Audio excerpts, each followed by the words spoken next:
Good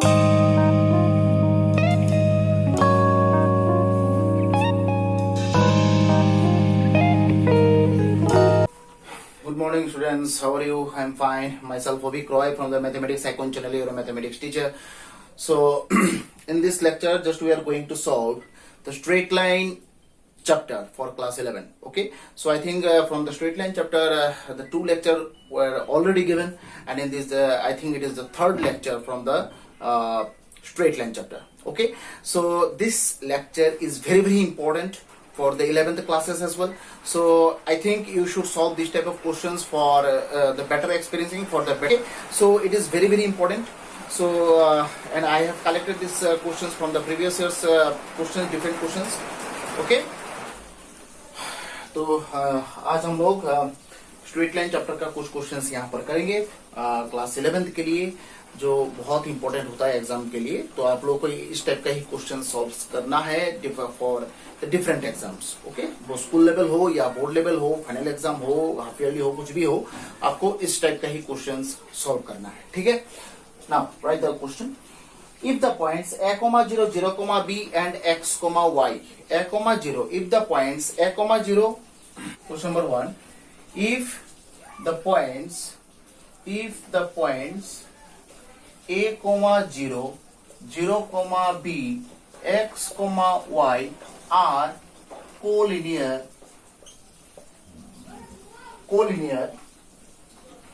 then using the concept of slope, using the concept of slope, prove that x by a plus y by b equals to 1. ये चीज आपको proof करना है. ठीक है. 3 point दिया गया है क्वेश्चन में, 3 पॉइंट. ठीक है. ये तीनों पॉइंट को लीनियर है, दैट मींस एक ही लाइन के ऊपर लाई करता है. ये पॉइंट a, 0, ये पॉइंट 0, b और ये पॉइंट x, y. ये तीनों पॉइंट जो है कोलिनियर है, दैट मींस एक ही लाइन के ऊपर लाई करता है. ठीक है. अच्छा, अब एक ही लाइन के ऊपर लाई करता है, इसका मतलब क्या होता है? जब मैं ये 2 पॉइंट यूज करके इस यहां से यहां तक स्लोप निकालूं और ये दोनों पॉइंट यूज करके यहां से यहां तक स्लोप निकालूं, तो दोनों स्लोप्स क्या होगा? सेम होगा, क्योंकि ये दोनों लाइन, ये पूरा लंबा लाइन के ऊपर लाई करता है. ठीक है ना. ये दो जो पीसेस निकल रहा है ना, 2 स्ट्रेट लाइन पीसेस, वो पीसेस भी तो सेम स्ट्रेट लाइन ही है कि नहीं? सो दैट मींस इस लाइन का स्लोप जो होगा, इस लाइन का स्लोप सेम ही होगा. ठीक है. तो यहां पर भी वो गिवन 3 पॉइंट्स आओ a, 0, 0, b, x, y. Slope यहां पर एक नाम दे दो, a, ये b और ये p नाम दे दो. ठीक है. स्लोप ऑफ ए बी का स्लोप निकाल लेना है. सो m1 नाम दे दो उसका. m1 इक्वल्स टू ab, मतलब ये है y2 minus y1, that means b minus 0 by x2 minus x1, that means 0 minus a है कि नहीं? So that means b by a, सामने एक माइनस n रहेगा. Same slope of bp. ठीक है. स्लोप ऑफ bp, इसका नाम मैं m2 दे देता हूं. bp मतलब ये पॉइंट और ये point. y2 minus y1, that means y minus b by x2 minus x1, that means x minus 0. That means क्या आएगा? इसका आंसर क्या आएगा? y minus b by x. Since m1 equals to m2, क्योंकि दोनों slopes same ही होगा, क्योंकि ये दोनों एक ही लाइन के ऊपर लाई करता है. ठीक है. सो दैट मीन्स यहां पर minus B by A equals to Y minus B by X. ठीक है. तो डायगोनल मल्टीप्लाई करेंगे, माइनस बी एक्स और उधर A Y minus A B. तो यहां पर आ जाएगा B X plus A Y equals to A B. ठीक है. अब पूरा इक्वेशन को अगर मैं ए बी से डिवाइड करूं, क्योंकि according to the proof right side में देखो सिर्फ 1 है. ठीक है. तो 1 कब आएगा? जब मैं पूरा इक्वेशन को ए बी से डिवाइड करूंगा. That means B X by A B, A Y by A B equals to A B by A B है कि नहीं? So that means B B cancel, X by A plus यहाँ पर A cancel, that means y by B equals to 1। तो यही होता है proved, है कि नहीं? So that means 3 point collinear है। अब ये तीनों पॉइंट कोलिनियरिटी प्रॉपर्टी यूज करके आपको क्या प्रूफ करना है? आपको प्रूफ करना है a by X by A plus y by B equals to 1। ये चीज आपको प्रूफ करना है, ठीक है? So it is proved. Okay, so move to the next question. Using the concept of slope, prove that the medians of the equilateral triangle. Prove that using the concept of slope. Prove that using the concept of slope. Prove that using the concept of slope. Prove that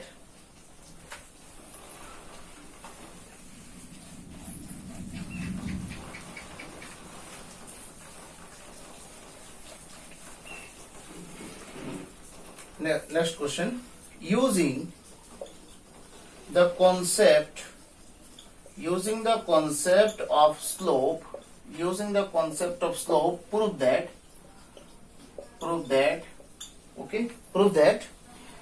medians of an equilateral triangle, medians of equilateral triangle, medians of equilateral triangle are perpendicular to the corresponding sides, are perpendicular to the corresponding sides, corresponding sides। Okay, अच्छा, एक equilateral triangle है according to the question. ये तो given है equilateral triangle, इसका नाम ए B सी दे देते हैं, ठीक है? अच्छा, अब इक्विलेटरल ट्राइंगल का तीनों साइड इक्वल होता है, ये हम लोग जानते हैं। तीनों एंगल भी यहाँ पर इक्वल होता है, ये भी हम लोग जानते हैं। इक्विलेटरल ट्राइंगल का प्रॉपर्टी है ये सब, है कि नहीं? तो देखो यहाँ पर ए बी सी, ये तीनों पॉइंट जो है क्वेश्चन में तो गिवन नहीं है। अब क्वेश्चन में गिवन नहीं है, हम लोग क्या करेंगे? यहाँ पर एज्यूम करेंगे, ठीक है? x1 y1 x2 y2 x3 y3 ये भी एज्यूम कर सकते हैं, या फिर और भी सिंपल तरीके से क्वेश्चन को सॉल्व कर सकते हैं। अब x1 y1 x2 y2 x3 y3 लेके करेंगे क्वेश्चंस को, तो ये क्वेश्चंस थोड़ा लंबा हो जाएगा, थोड़ा कैलकुलेशन भी थोड़ा फास्ट हो जाएगा, ठीक है?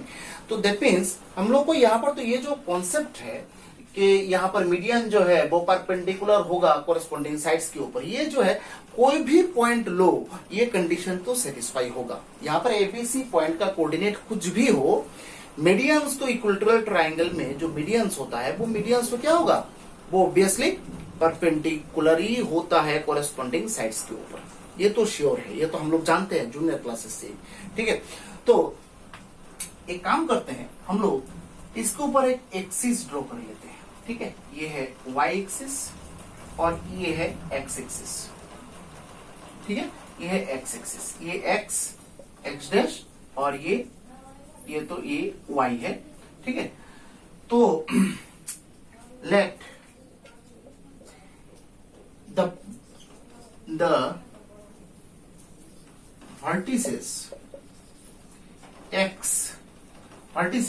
यहां पर सी ले लेते हैं। सपोज यहां पर x एक्सिस के ऊपर ये पॉइंट है, तो ऑब्वियसली y कोऑर्डिनेट तो यहां पर 0 होगा, तो ले लेते हैं यहां पर a,0 है कि नहीं?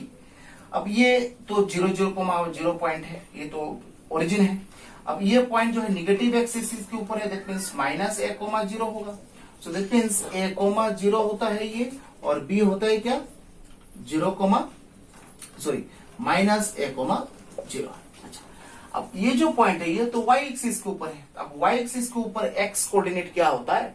0 ही होता है। तो 0, इसको ले लेते हैं, सपोज दूसरा कुछ ले लेते हैं, अल्फा ले लेते हैं, ठीक है? y कोऑर्डिनेट कुछ ना कुछ ले लेते हैं, अल्फा, ठीक है? सो यहां पर a पॉइंट मिला 0,अल्फा। वी नो दैट, हम लोग जानते हैं, we know that AB equals to AC equals to BC। एक इक्विलेटरल ट्राइंगल का तीनों साइड इक्वल होता है, ये हम लोग जानते हैं, वी नो दैट, ओके? ये AB, AC और BC तीनों साइड का लेंथ यहाँ पर सेम होगा, है कि नहीं? कितना होगा देखो तो, यहाँ पर BC का लेंथ बोलो तो कितना होता है? यहां से लेके यहां तक तो A होता है, यहां से लेके यहां तक कितना होता है, ए ही होता है, क्योंकि यहाँ पर माइनस साइन है, क्योंकि ये निगेटिव एक्सिस के ऊपर है। तो माइनस तो लेंथ नहीं होता है, माइनस जो है वो डायरेक्शन डिनोट करता है। तुम पॉजिटिव एक्सिस की तरफ जा रहे हो या फिर निगेटिव एक्सिस की तरफ जा रहे हो। अगर पॉजिटिव एक्सिस की तरफ जा रहे हो that means plus sign, negative axis की तरफ जा रहे हो दैट मीन्स नेगेटिव साइन, ये यूज करना पड़ता है। ठीक है, सो यहां पर देखो बीसी, यहां से लेके ए, यहां से लेके ए, तो टोटल बीसी क्या ये बीसी का लेंथ कितना होता है, ट्वाइस ए होता है ना। तो अगर बीसी यहाँ पर ट्वाइस ए होता है तो एसी भी ट्वाइस ए होगा, एबी भी ट्वाइस ए होगा। दैट मीन्स तीनों साइड का लेंथ यहाँ पर क्या होगा, ट्वाइस ए यूनिट। ठीक है, अब जो है now for triangle AOC, AOC triangle देखो यहाँ पर एओसी ट्राइंगल, यहाँ पर एक राइट एंगल ट्राइंगल दिखाई दे रहा है। तो वहां पर मैं Pythagoras theorem, we can use the Pythagoras theorem also. So if we use the Pythagoras theorem in this triangle, then what will be there? OA square plus OC square equals to SC square. अच्छा, OA square कितना होता है, OA that means ये length कितना होता है, alpha होता है ना। देखो तो ये अल्फा है ना, y एक्सिस के ऊपर है, तो अल्फा स्क्वायर प्लस ये कितना होता है, OC मतलब यहां से लेके यहां तक डिस्टेंस कितना होता है, A है ना, है ए होता है ना, that means A square.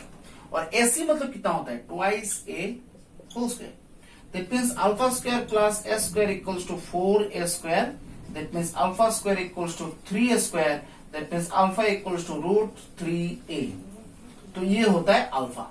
So A point, ये जो ए पॉइंट है उसको हम लोग 0, अल्फा एज्यूम किया था। सो ए पॉइंट क्या निकला, 0, √3 ए, ये है ए पॉइंट। ठीक है, यहाँ पर अल्फा तो एज्यूम किया है ना, तो सब पॉइंट ए के टर्म में ही तो आपको लिखना पड़ेगा। एक में आपने ए लिया है 0, -a, 0, उसमें अल्फा लिया है, तो ऐसा तो नहीं होता। तो अल्फा को भी हम लोगों ने क्या किया है, ए के टर्म में हम लोगों ने एक्सप्रेस कर दिया है। तो ये पॉइंट आपका फाइनली क्या मिला आपको, 0, √3a। ठीक है, अब ट्राइंगल का मीडियन, मीडियन का प्रॉपर्टी क्या होता है कि मीडियन का प्रॉपर्टी ये होता है कि एक पॉइंट से एक लाइन अगर मैं ड्रॉ करूं और दूसरा जो लाइन है, ऑपोजिट जो लाइन होता है, उसको बाइसेक्ट करता है। दैट मीन्स 2 इक्वल पार्ट में डिवाइड करता है। ठीक है, 2 इक्वल पार्ट में डिवाइड। दैट मीन्स ये जो पॉइंट होगा वो मिड पॉइंट होगा ऑब्वियसली, है कि नहीं। सेम यहां से लेके एक लाइन अगर मैं ड्रॉ करूं, यहां पर आके इंटरसेक्ट होगा और ये पॉइंट जो होगा वो इस लाइन का मिडिल पॉइंट होगा। और ये तो ऑलरेडी मिडिल पॉइंट तो है ही। ठीक है, ये हो गया। अच्छा, यहां पर ये पॉइंट तो ऑलरेडी पता है 0, ये मिडिल पॉइंट ही होता है बी और सी का। देखो यहां से डिस्टेंस सेम है ना, यहां से लेके यहां तक डिस्टेंस ए, यहां से लेके डिस्टेंस ए। माइनस साइन यूज किया गया क्योंकि ये नेगेटिव एक्सिस इसके ऊपर है, इसलिए माइनस साइन। माइनस लेंथ में ये माइनस को तुम कंसिडर नहीं करोगे। ठीक है, ये तो मिडिल पॉइंट है। ई और डी का कोऑर्डिनेट निकालना है, तो लिखो हियर ई। अब सब पॉइंट तो पता ही है ना, हियर ई। अच्छा, ई पॉइंट क्या होता है, ये मिडिल पॉइंट मतलब मिड पॉइंट थ्योरम यूज करना है। That means mid point theorem क्या होता है, x1 plus x2 minus a plus 0/2। Okay, फिर y1 plus y2 0 plus √3a/2। So that means E point मिला -a/2 और द √3a/2, ये है ई पॉइंट। तो यहां पर लिख लो -a/2 और ये √3a/2। So similarly D point भी मिलेगा आपको, D point here D point क्या है, a प्लस 0/2 और the √3a plus 0/2। That means a/2 और द √3a/2। दैट मीन्स ये डी होता है। ठीक है, तो यहां पर देखो सब मिड पॉइंट्स यहां पर मिल गया है। So the mid points are, क्योंकि मिड पॉइंट्स हम लोगों ने क्यों निकाला है, क्योंकि मीडियंस जो है ना वो मिड पॉइंट में ही इंटरसेक्ट करता है ऑलवेज। मिड पॉइंट्स यहां पर क्या क्या मिला, डी क्या मिला, a/2 √3a/2। ई क्या मिला, -a/2 √3a/2। और क्या, ओ 0,0। ठीक है, आपको प्रूफ करना क्या है, प्रूफ करना है कि ये जो मीडियन होता है ना, ये जो मीडियन, ये मीडियन इस लाइन के ऊपर परपेंडिकुलर है। ठीक है, ये जो मीडियन है ये इस लाइन के ऊपर परपेंडिकुलर है, ये जो मीडियन है वो इस लाइन के ऊपर परपेंडिकुलर है। अब दो लाइन एक दूसरे के साथ परपेंडिकुलर है, ये कैसे हम लोग प्रूफ करते हैं? दोनों लाइंस का अलग अलग करके हम लोग स्लोप्स निकालेंगे। अगर स्लोप्स का मल्टीप्लीकेशन यहां पर -1 हुआ तभी जाके दोनों लाइंस परपेंडिकुलर होता है, यही तो कॉन्सेप्ट है। तो यहां पर देखो ना, पर देखो here BC perpendicular to AO, क्योंकि AO ये y एक्सिस है, BC किसके ऊपर है? x एक्सिस के ऊपर है। तो BC और ये जो AO है वो तो ऑलरेडी परपेंडिकुलर है, क्योंकि हम लोग जानते हैं x एक्सिस और y एक्सिस दोनों एक दूसरे के साथ परपेंडिकुलर होता है। ऐसे ऐसे तो ये परपेंडिकुलर होता है, ये प्रूफ करना जरूरत नहीं है यहां पर। ठीक है, तो BC परपेंडिकुलर टू AO ये लिख रखो। नाउ अब बाकी दोनों का देखते हैं। ये इसका स्लोप निकालेंगे, फिर इसका स्लोप निकालेंगे। ठीक है, D पॉइंट पता है आपको, D पॉइंट क्या है? a/2 √3a/2। ठीक है, अब निकाल स्लोप ऑफ इसका AC, स्लोप ऑफ AC क्या होता है? y2 minus y1 that means 0 minus √3a by x2 minus x1 that means minus √3a by a cancel that means minus √3, ये होता है AC का स्लोप।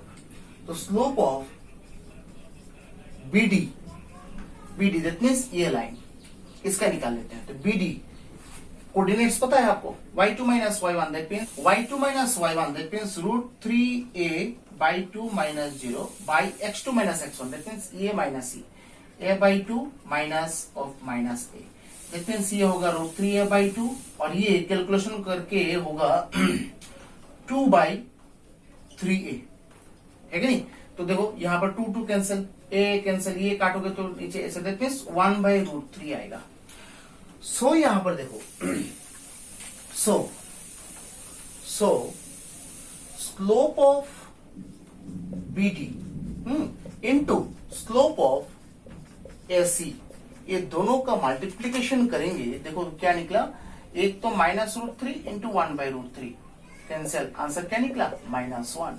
तो अब दो लाइंस का स्लोप्स अगर मल्टीप्लीकेशन अगर -1 आया दैट मीन्स क्या होता है? BD perpendicular to AC। ठीक है, ये भी मिल गया, ये पहला था, है कि नहीं? नाउ अब बाकी रह गया ये EC का निकाल लेते हैं। नाउ स्लोप ऑफ EC, अच्छा EC मतलब देखो y2 minus y1 0 minus √3a/2 a minus a/2 that means minus √3a/2 into 3a/2, 2 cancel that means a भी cancel, तो that means यहाँ पर -√3/3 that means -1 by √3 ये निकलता है किसका स्लोप? स्लोप ऑफ EC, है कि नहीं? स्लोप ऑफ EC, तो स्लोप ऑफ EC ना, तो स्लोप ऑफ EC और AB का निकालना है। स्लोप ऑफ AB क्या होता है? देखो AB का slope y2 minus y1 AB 0 minus √3a by x2 minus x1 minus a minus 0 that means minus √3a by minus a, minus cancel, a cancel, that means √3। तो so slope of EC into slope of AB equals to क्या आ रहा है? -1 by √3 into √3 cancel, -1 आ रहा है। सो EC भी perpendicular होगा किसके ऊपर? AB के ऊपर। सो दैट मीन्स यहां पर मीडियंस कौन सा है? EC है, BD है और AO, ये तीन मीडियंस हैं और तीनों मीडियंस देखो कॉरेस्पॉन्डिंग साइड्स के ऊपर परपेंडिकुलर है। दैट मीन्स ये देखो ये क्या आया? AO, ये मीडियन है ना, परपेंडिकुलर है किसके साथ, बीसी के साथ, दैट मींस कोरिस्पोंडिंग साइड किसका है, कौन सा है, बीसी है। सेकंड क्या आया, बीडी, यहां पर ये बीडी मीडियन है, किसके साथ परपेंडिकुलर है, एसी के साथ, दैट मींस ये कोरिस्पोंडिंग side.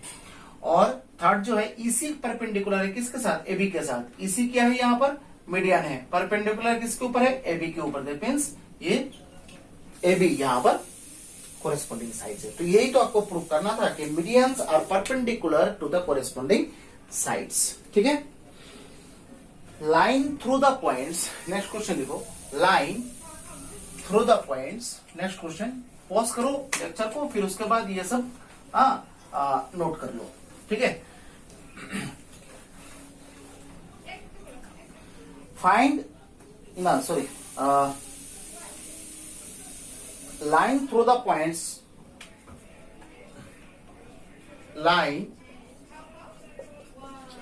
Through the points, through the points, line through the points, कौन सा पॉइंट है, -2,6 एंड 4,8, -2,6 एंड 4,8, दैट मीन्स ये दो पॉइंट से एक लाइन बनता है, ये श्योर है।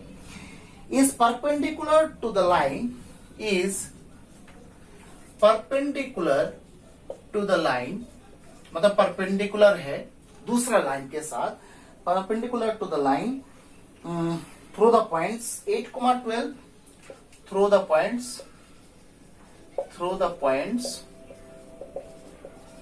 थ्रू द पॉइंट्स कौन सा 8,12 and x,24, x,24, find the value of x, find the value of x, मतलब है यहां पर देखो, अगर मैं फिगर डायग्राम ड्रॉ करूं, दैट मींस ये दो पॉइंट ज्वाइन करके एक स्ट्रेट लाइन मिला, ये दो पॉइंट है आपका -2,6 और ये 4,8। अब दूसरा एक लाइन ऐसा बना, ये दो पॉइंट ज्वाइन करके, ये दो पॉइंट क्या है 8,12, ये पॉइंट है सपोज x,24। अब दोनों पॉइंट, दोनों लाइन एक दूसरे के साथ परपेंडिकुलर है, तो नाम दे देते हैं ए बी सी बी। अब आपको x का वैल्यू निकालना है, ठीक है। तो लिखो here a -2,6 and b 4,8। So slope of AB line का स्लोप निकाल लेते हैं, है कि नहीं। अच्छा, y2 - y1 मतलब 8 - 6, x2 - x1 that is 4 - of -2। अब पॉइंट्स दिया गया, if the points are given then actually this slopes can be found easily you can find the slope here of a particular line, that means 2/4 + 2, that means 6, that means 1/3। Slope of AB equals to 1/3, ये तो निकल गया। Now slope of CD, CD मतलब ये CD है कि नहीं। अच्छा, CD का भी से दो पॉइंट्स पता है स्लोप तो निकाल पाएंगे। तो y2 - y1 that means 24 - 12 by x2 that means CD मतलब 24 - 12 x - 8। So that means 24 - 12, that means 12 by x - 8. So यहां पर since AB perpendicular to CD, ये तो क्वेश्चन में गिवन है, इस परपेंडिकुलर टू कोई कहा है, देखो इस line through the points, this line through the points, perpendicular तो क्वेश्चन में गिवन है, तो परपेंडिकुलर है दैट मीन्स क्या होता है, दोनों स्लोप्स का मल्टीप्लीकेशन क्या होना चाहिए, -1 होना चाहिए। सो यहां पर लिखो since AB perpendicular to CD, so slope of AB into slope of CD क्या होता है, इक्वल्स टू -1। तो स्लोप ऑफ AB तो आपने निकाल कर रखा 1/3 इनटू CD का भी निकाल कर रखा 12 by x - 8 इक्वल्स टू -1। तो आप कैलकुलेशन करना है, ये 4 that means 4 equals to -x plus 8, that means -x equals to -4, minus cancel, that is x equals to क्या आया, x equals to 4। Means X का वैल्यू क्या निकला 4 मिला. Very interesting question. फिर find the value of X, find the value of X if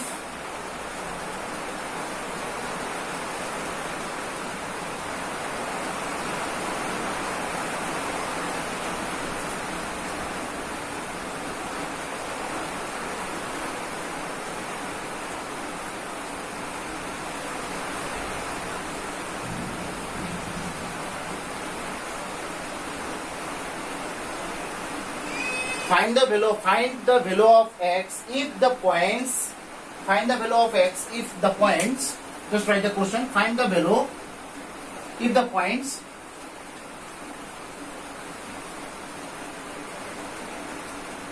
find the value of x if the points x comma minus 1 2 comma x comma minus 1 2 comma 1 4 comma 5 2 comma 1 and 4 comma 5 are collinear. That means ये collinear है. That means तीनों point एक ही line के ऊपर है. तो ऐसा question हम लोगों ने किया है शायद. फर्स्ट क्वेश्चन, ये तीनों पॉइंट, दैट मीन्स ये पॉइंट x comma minus 1, ये पॉइंट है 2 comma 1, ये पॉइंट है 4 comma 5, है कि नहीं. तो ये a, ये b, ये c होता है कि नहीं.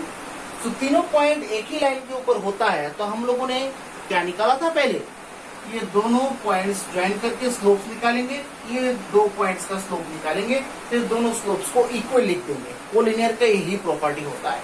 ठीक है, तीनों पॉइंट जब भी कोलिनियर हो तब आपको यही चीज करना है. ठीक है. So here a x minus 1, b 2 comma 1 and c 4 comma 5. So slope of AB equals to y2 minus y1, that is 1 minus of minus 1, x2 minus x1, just like that. It means 2 by 2 minus x.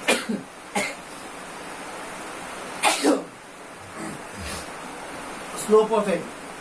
Similarly, slope of BC. Slope of BC क्या होता है, 5 minus of BC है ना, 5 minus 1, 5 minus 1 by 4 minus 2. That means 4 by 2. Answer is 2. Okay? So since slope of AB equals to slope of BC, ये bracket में लिखो collinearity property. Collinearity property, जब भी तीनों पॉइंट कोलिनियर हो तब आपको यही चीज लिखना है. Slope of AB, slope of BC. तो दैट मीन्स एबी का slope 2 by 2 minus x equals to 2. That means 2 equals to 4 minus twice x. That means minus twice x equals to minus 2. That means x equals to 1. You need to find the value of x here. Just we have found the x value is, I think, 1. Okay? If the slope of a line is double of the slope of the another line. Okay? If the slope of the line, if the slope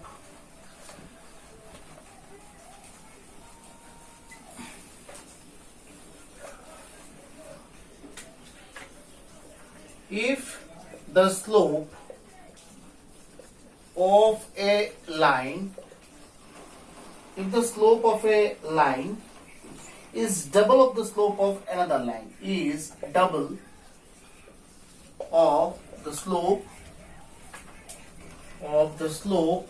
of another line, okay. If the tangent of the angle between them is 1/3, if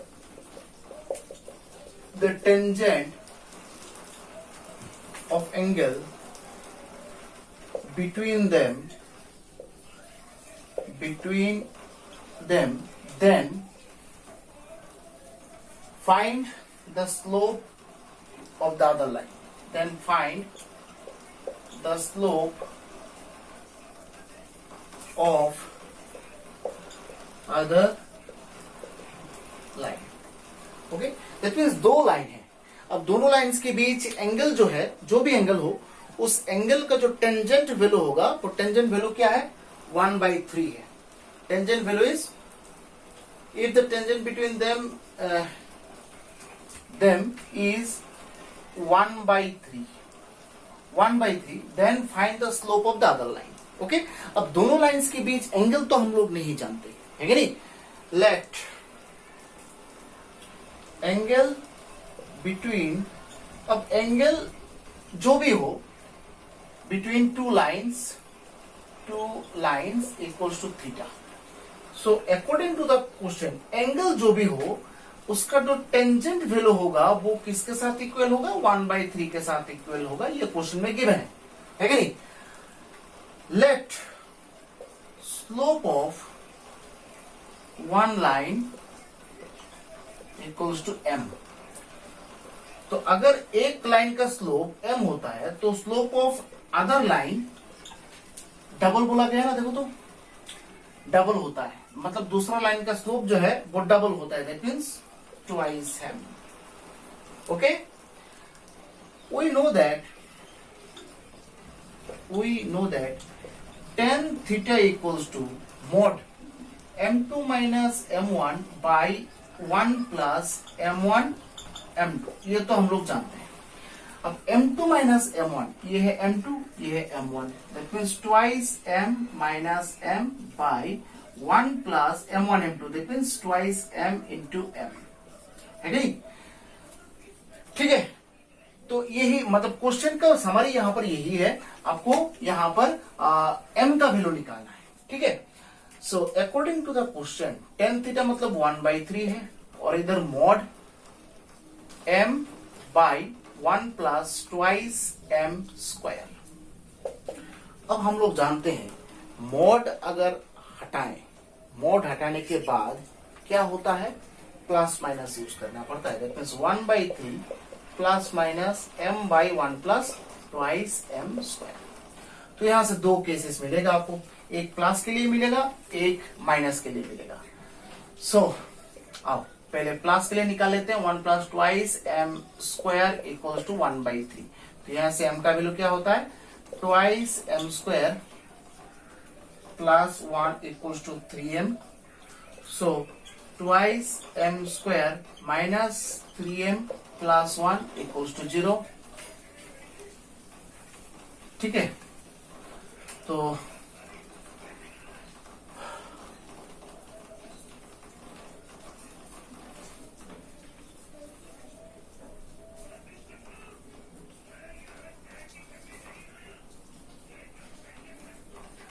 यहां पर twice m square minus twice m minus m plus 1 equals to 0। That means twice m common, m minus 1 minus 1 common, m minus 1 equals to 0। So that means twice m minus 1 m minus 1 equals to 0। So that means यहां पर m का value क्या निकल दो मिलेगा, twice m minus 1 equals to 0, that is m equals to half, एक मिलेगा, और m minus 1 equals to 0, that is m equals to 1। ठीक है, ओके। अच्छा, ये तो पॉजिटिव केस के लिए मिला ना, फॉर पॉजिटिव। फॉर नेगेटिव अब 1/3 minus m by 1 plus twice m square. So it means 1 plus twice m square equals to minus 3m. That means twice m square plus 3m plus 1 equals to 0. That means twice m square plus twice m plus m plus 1 equals to 0. That means twice m plus 1 plus 1 m plus 1 equals to 0. That means m plus 1 एक factor, दूसरा factor होता है twice m plus 1। तो वहां से either और case, either m plus 1 equals to 0, that is m equals to minus 1, ठीक है, और दूसरा केस है twice m plus 1 equals to 0, that is m equals to minus half. So that means यहां पर स्लोप्स जो है पॉजिटिव के लिए 2 निकला, नेगेटिव के लिए 2 निकला, तो यहां पर टोटल 4 स्लोप्स निकला है एक ही लाइन का। ठीक है, तो यहां पर m का वैल्यू मतलब क्या है, फर्स्ट लाइन का स्लोप। यहां पर तो बोला गया find the slope of other lines, other line का स्लोप कितना होता है, ट्वाइस m है ना, डबल है ना।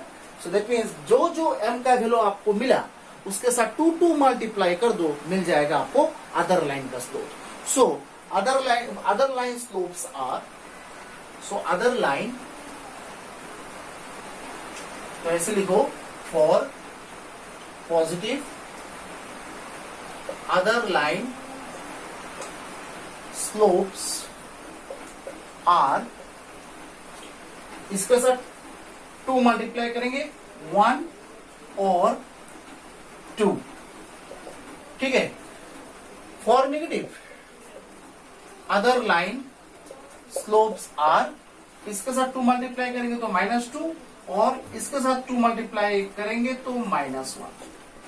ठीक है, that means other line slopes यहां पर 4। Very important question. ठीक है, फिर उसके बाद दैट मीन्स यहां पर ये जो पैरेलल दिखाना है, परपेंडिकुलर दिखाना है और पॉइंट्स गिवन है। ठीक है, ये कैसे प्रूव करते हैं, जब पॉइंट्स गिवन हो तब आपको ये स्लोप्स निकालना है। 2 अलग अलग लाइन दिया जाएगा, 2 अलग अलग लाइन का पॉइंट्स दिया जाएगा, 2 करके पॉइंट्स दिया जाएगा। तो पहला 2 पॉइंट यूज करके फर्स्ट लाइन का स्लोप निकालो, फिर और भी एक पेयर होगा जो 2 पॉइंट का होगा, वो 2 पॉइंट यूज करके सेकंड लाइन का स्लोप्स निकालो। अब दोनों स्लोप्स इक्वल हो गए तो पैरेलल होगा लाइन, दोनों लाइन। अगर दोनों स्लोप्स का मल्टीप्लीकेशन -1 हुआ, वो दोनों लाइन परपेंडिकुलर होगा। दैट मीन्स पैरेलल दिखाना है, परपेंडिकुलर दिखाना है, that means you need to find the slopes first for the individual lines. Okay, so after getting the slopes then you will get the idea whether it is perpendicular or parallel. Okay, so all the things will be dependent on the slopes of a line. फिर next heading दो, slopes intercepting form of a straight line. Slopes intercepting form of a straight line, very important concept of the straight line chapter. Slopes intercepting form of a straight line. ठीक है, किसको बोला जाता है, slopes intercept form of a straight line. Slope intercept form, ठीक है, intercept not intersect. तो suppose ये एक्स एक्सिस वाई एक्सिस है, ये एक स्ट्रेट लाइन है। ठीक है, अब ये स्ट्रेट लाइन यहां पर सपोज पॉजिटिव एक्स एक्सिस के साथ थीटा एंगल बनाएगा। सो यहां पर here slope m equals to क्या आएगा, tan थीटा आएगा ऑब्वियसली। ठीक है, अच्छा, अब जो है ये इंटरसेक्टिंग पॉइंट है, तो एक काम करते हैं, ये इंटरसेक्टिंग पॉइंट से पास करते हैं एक इमेजिनरी एक्स एक्सिस। ये भी एक्स है, ये भी एक्स है, मतलब इमेजिनरी एक्स एक्सिस, इसको नाम दे देते हैं दूसरा। तो ये एंगल भी यहां पर क्या होगा, थीटा होगा। अच्छा, ये जो y एक्सिस के ऊपर ये जो पार्ट निकला, दैट मीन्स इंटरसेप्ट मतलब क्या होता है, सपोज मैंने आपको आपका जो बॉडी है पूरा होल बॉडी, उसको काट के मैंने 4 पीसेस निकाला। दैट मीन्स ये तुम्हारा बॉडी है, उसको यहां पर काटा, यहां पर काटा, यहां पर काटा, यहां पर काटा, 4 पीसेस निकला। ठीक है ना, टुकड़ा टुकड़ा कर दिया तुम्हारा बॉडी को। तो ये जो पीसेस निकला, ये जो पीस का लेंथ जो होगा उसको बोला जाता है इंटरसेप्ट्स। इंटरसेप्ट्स, काटना उसको बोला जाता है इंटरसेक्ट, SECT, इंटरसेक्ट मतलब काटना। ठीक है, काट दिया। अब काटने के बाद पीसेस, छोटा छोटा टुकड़ा मिलेगा ना, पीसेस मिलेगा आपको, वो पीसेस को बोला जाता है इंटरसेप्ट, CEPT। ठीक है, सो दैट मीन्स ये जो पीस निकला y एक्सिस को, उसको इंटरसेप्ट बोला जाता है, इंटरसेप्ट। अब ये इंटरसेप्ट को किससे डिनोट किया जाता है, C। ठीक है, तो intercept on y axis equals to C।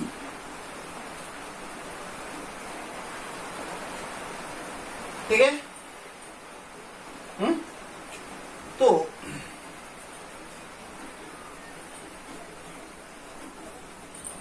ये जो पॉइंट है, ठीक है, इस पॉइंट से अगर मैं परपेंडिकुलर इसके ऊपर ड्रॉ करूं, एक्स एक्सिस के ऊपर, ठीक है, तो मुझे ये बोलो, ये जो लेंथ निकला इसका लेंथ क्या होता है? सी होता है ऑब्वियसली।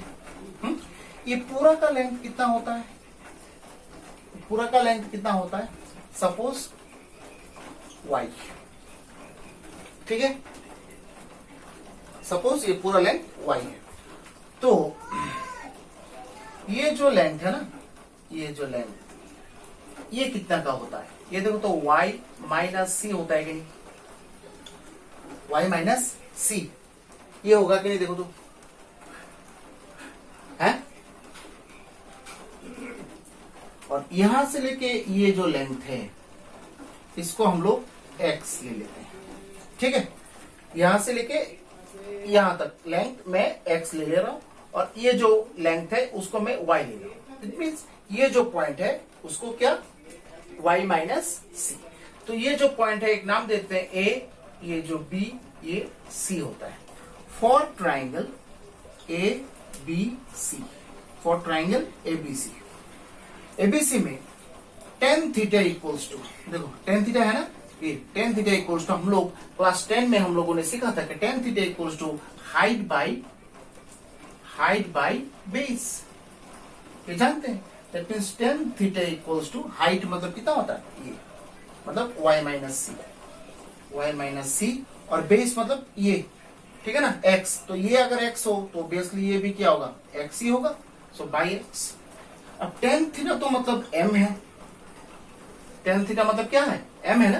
तो that means y minus c by x, diagonal multiply करेंगे तो y minus c equals to mx, so that is y equals to mx plus c। ये जो फॉर्म निकला है ना, इस फॉर्म को बोला जाता है slope intercept form of straight line, ठीक है। दैट मीन्स यहां पर देखो एक स्ट्रेट लाइन मैंने ड्रॉ किया है, ये जो स्ट्रेट लाइन है ये y एक्सिस को कट करके निकलेगा, ठीक है। तो कट करके निकला, ये थीटा एंगल बनाया गया है x एक्सिस के साथ, ये थीटा एंगल बनाया गया। दैट मीन्स इसका स्लोप जो है m equals to tan theta होगा, ये तो श्योर है। फिर intercept of on y axis, इसको हम लोगों ने c नाम दे दिया, ये जो c है ना, ये c नाम दे दिया मैंने। तो ये अगर c हो तो ये भी c होगा, ठीक है। अब ये जो पॉइंट है, लास्ट कॉर्नर पॉइंट है, इस पॉइंट का जो कोऑर्डिनेट है, कोऑर्डिनेट को हम लोगों ने यहां पर एज्यूम क्या किया है? ये कोऑर्डिनेट क्या है? x, y, इसलिए ये लेंथ y है और ये लेंथ x है, ठीक है। तो ये अगर पूरा y है, ये लेंथ तो छोटा लेंथ c है, तो ये कितना होगा? y माइनस सी होगा। फिर मैंने एक ट्राइंगल चूज किया है, ये ट्राइंगल एबीसी ट्राइंगल, इसमें tan थीटा का फॉर्मूला हम लोगों ने यूज किया है। tan theta equals to height by base, class 10 में हम लोगों ने ये सीखा है। तो tan theta equals to y minus c by x, tan theta तो मतलब m होता है, देखो m होता है ना, तो डायगोनल मल्टीप्लाई किया है, एक फॉर्म निकला y equals to mx plus c, इसको बोला जाता है slope intercepting form of a straight line, ठीक है। दैट मींस कोई भी क्वेश्चन में अगर ऐसा दिया जाए कि y एक्सिस के साथ इंटरसेप्ट बनाया गया, y एक्सिस के साथ, x एक्सिस के साथ क्या बनाया गया ये मुझे देखना नहीं है, y एक्सिस के साथ इंटरसेप्ट बनाया गया और स्लोप गिवन है, दैट मींस आपको कौन सा फॉर्म यूज करना है? y equals to mx plus c। Slope पता होगा, स्ट्रेट लाइन का स्लोप पता होगा, और y एक्सिस के ऊपर जितना भी पीस निकला है उसका लेंथ अगर गिवन है, that means slope intercepting form आपको यूज करना है, ठीक है। तो इसको बॉक्स करके लिखो, slope intercepting form of a straight line. एक एग्जांपल लिखते हैं, पता चल जाएगा, ठीक है। लिखो, find the equation of the line, find the equation of the line with slope -1, find the equation of the line with slope -1, find the equation of the line with slope -1 and intercept 4 unit. Find the equation of the line, find the equation of the line, find the equation of the line with slope -1 and cutting of 4 unit on negative y-axis,